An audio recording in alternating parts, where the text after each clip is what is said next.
Hi guys, உங்கள் வீட்டில் இது மாதிரி வேஸ்ட்டான அட்டைப்பெட்டி இருந்துச்சுன்னா அதை வச்சு ஒரு யூஸ்ஃபுல்லான ஒரு பொருள் செய்யலாங்க. அதை எப்படி செய்யலாங்கிறத வாங்க வீடியோக்குள்ளே போய் பார்க்கலாம். ஃபஸ்ட்டு ஒரு கார்ட்போர்டு எடுத்துகிட்டு அது உங்கள் சைஸுக்கு நான் பார்த்தீங்கன்னா 8க்கு 8 எடுத்திருக்கேன்.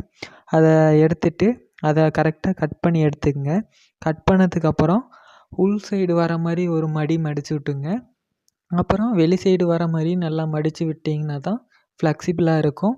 அதுக்கப்புறம் பார்த்தீங்கன்னா சென்டரில் ஒரு லைன் இது மாதிரி போட்டுங்க கைஸ். போட்டுட்டு கட் பண்ணி எடுத்திங்கன்னா நமக்கு ஒரு அருமையான மொபைல் ஸ்டாண்டு வந்து ரெடி ஆயிடுச்சுங்க. இப்போ பார்த்தீங்கன்னா உங்களுக்கு காட்டுறேன். என்கிட்ட ஒரே ஒரு மொபைல் இருக்குங்காட்டி உங்களுக்காக சோப்பு வச்சு செஞ்சு காட்டுறேன். இது பார்த்தீங்கன்னா ரொம்ப ஸ்ட்ராங்காகவே இருக்குங்க கைஸ். நல்லா யூஸ்ஃபுல்லாகவும் இருக்குங்க கைஸ். நீங்களும் இது மாதிரி வீட்டில் செஞ்சு பாருங்க கைஸ். நல்லா யூஸ்ஃபுல்லான ஒரு பொருள் தான். Thank you, tata, bye bye.